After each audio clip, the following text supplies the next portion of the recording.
The stranger या फिर outsider Albert Camus के द्वारा लिखी गई एक नावल है जिसके नायक मार्सो का किरदार अपने अंदर कई किरदारों को समेटे हुए, और वो हम जैसा जानते हैं उस तरह के किसी हीरो की तरह नहीं जो दुनिया को बदलना चाहता है, जिसका एक मकसद हो, जो दुनिया से लड़ता है। बल्कि मार्सो का पूरा जीवन बेमकसद है। उसका जीवन बहुत सारे बेतुके या एब्सर्ड मोमेंट से भरा हुआ है, जैसे उसके हाथों एक मर्डर हो जाना, उसके करीबियों के द्वारा उसके खिलाफ गवाही देना, मजिस्ट्रेट के द्वारा उसे बिना सुने फांसी की सजा देना, उसे एंटी क्राइस्ट बुलाना, और वहीं दूसरी तरफ वह सामाजिक रूढ़ियों का भी शिकार बनता है और अंत में फांसी का इंतजार करते हुए उसके दिल में फिर से जीने की चाहत भी जागती है। मतलब वो एक ऐसा एंटी हीरो है जो एग्जिस्टेंशियल क्राइसिस के डायलिमा में फंसा हुआ है। मार्सो को एक टेलीग्राम मिलता है, माँ का निधन हो गया, कल अंतिम संस्कार होगा, बहुत बहुत धन्यवाद। लेकिन इस टेलीग्राम को पढ़ने के बाद भी मार्सो के चेहरे पर कोई सिकन नहीं आता, ना ही वह निराश होता है, और वो अपने काम में फिर से व्यस्त हो जाता है, मानो कुछ हुआ ही ना हो। असल में मार्सो अल्जीरिया के शिपयार्ड में एक क्लर्क था और वहीं एक अपार्टमेंट में रहता था। वह शाम को काम खत्म होने के बाद मोरेंगो के लिए बस लेता है, जहां उसकी माँ एक वृद्ध आश्रम में रहती थी। वह लगभग पूरी यात्रा के दौरान सोता है। जब वो पहुंचता है तो पाता है कि उसकी माँ का शरीर पहले से ही ताबूत में बंद कर दिया गया है।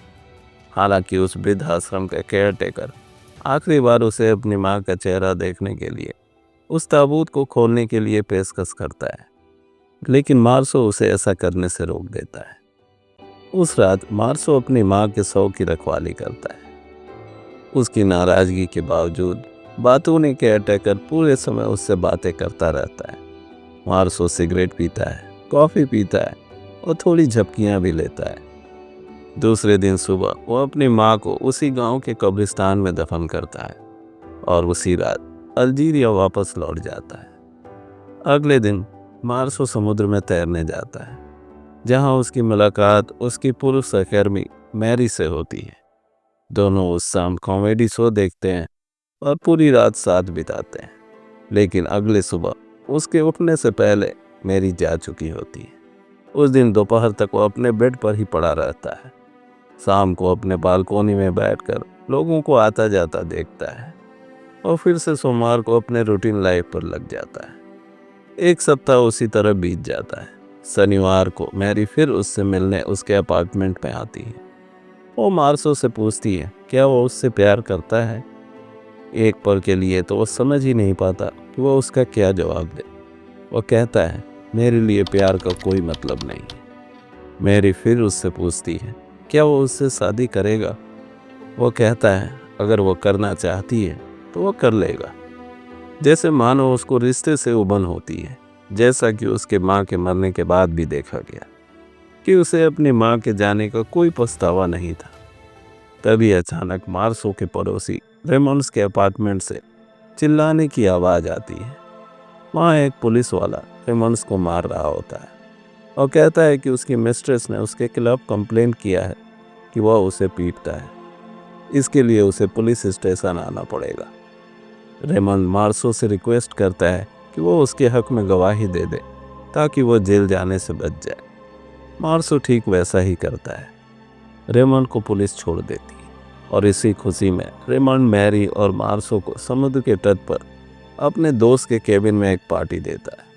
लेकिन जब वे लोग दोपहर के खाने के बाद समुद्र के तट पर टहल रहे होते हैं, तभी उन्हें सामने से 2 अरब मूल के नौजवान आते हुए दिखते हैं। जब वो पास आते हैं तो रेमंड उन्हें पहचान जाता है। उस व्यक्ति में से एक उसकी मिस्ट्रेस का भाई होता है।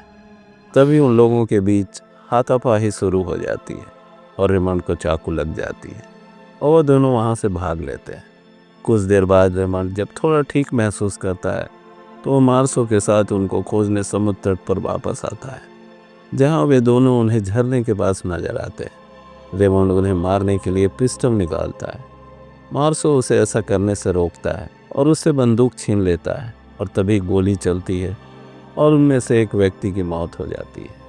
मार्सो को उस आदमी के मर्डर के लिए गिरफ्तार करके जेल में डाल दिया जाता है। उसे मजिस्ट्रेट के सामने जब पेश किया जाता है तो उसे उसके द्वारा किए गए मर्डर का कोई पछतावा नहीं होता। मजिस्ट्रेट उसे एक क्रूस दिखाता है और कहता है कि वह ईश्वर पर भरोसा रखे, लेकिन मार्सो ईश्वर को मानने से मना कर देता है, जिस पर वो मजिस्ट्रेट झल्लाकर उसे मिस्टर एंटीक्राइस्ट कहता है और मुकदमे को कुछ दिन के लिए टाल दिया जाता है। वो जेल में अपने मुकदमे का इंतजार करते हुए धीरे धीरे जेल की ज़िंदगी के हिसाब से ढल जाता है। इस किताब में वो एक जगह कहता है कि माँ ठीक कहती थी कि आप हमेशा खुश रहने के लिए कुछ न कुछ ढूंढ ही लेते हैं।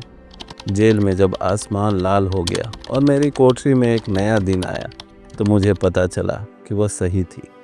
आखिर वह दिन आ ही जाता है जब उसके मुकदमे की फाइनल हियरिंग होती है। सारा कोर्ट रूम खचाखच लोगों से भरा होता है और उसके मुकदमे की एब्सर्डिटी को तो देखिए कि मुकदमे का विषय मर्डर से हटाकर मार्सो के चरित्र और विशेष रूप से उसकी मां की मृत्यु पर उसकी प्रतिक्रिया की समान चर्चा में बदल जाती है। उसके सभी करीबी लोग ये गवाही देते हैं कि मार्सो एक निष्ठुर इंसान है जिसके अंदर शोक और आंसू की कमी है। वकील कहता है मार्सो एक राक्षस है और उसकी नैतिक भावना की कमी पूरे समाज के लिए खतरा है। मार्सो को दोषी ठहराया जाता है और उसे मौत की सज़ा सुना दी जाती है। लेकिन आखिरी वक्त में जब मार्सो अपने फांसी का इंतज़ार कर रहा होता है तो उसमें कुछ देर के लिए जीने की ललक पैदा होती है। वह पहली बार जीवन की अनसर्टेनिटी और एब्सर्डिटी को स्वीकार करना नहीं चाहता। वह जेल से भागने के लिए सोचता है और फिर से अपील दायर करने के लिए सोचता है। तभी उससे मिलने एक पादरी आता है जो उसे ईश्वर पर भरोसा रखने के लिए कहता है। मार्सो यह सुनते ही गुस्से में लाल हो जाता है। वह कहता है मेरे पास थोड़ा ही समय बचा था और मैं उसे ईश्वर पर बर्बाद नहीं करना चाहता, और वह उस पादरी को वहाँ से भगा देता है। और अंत में वह अपने से बुदबुदाते हुए कहता है मैं हमेशा सबसे बुरा मानकर शुरू करता था, मेरी अपील खारिज कर दी गई। इसका मतलब था बेशक मुझे मरना था, जाहिर है दूसरे से पहले, लेकिन मैंने खुद को याद दिलाया यह आम ज्ञान है कि जीवन वैसे भी जीने लायक नहीं है। और एक व्यापक दृष्टिकोण से मैं देख सकता था कि इससे कोई फ़र्क नहीं पड़ता कि कोई 30 साल की उम्र में मरता है या 60 और 10 साल की उम्र में, क्योंकि दोनों ही मामले में दूसरे लोग जीवित रहेंगे। दुनिया पहले ही की तरह चलती रहेगी। इसके अलावा चाहे मैं अभी मरूं या 40 साल बाद, मरने का यह काम अनिवार्य रूप से पूरा होना ही था। मुझे लगा कि मैं खुश था और अब मैं फिर से खुश हूँ। सब कुछ पूरा होने के लिए, मुझे कम अकेलापन महसूस होने के लिए, मुझे बस यही कामना करनी थी कि मेरे फांसी के दिन दर्शकों की एक बड़ी भीड़ हो और वे नफ़रत की चीखों के साथ मेरा स्वागत करें। Thank you and best of luck.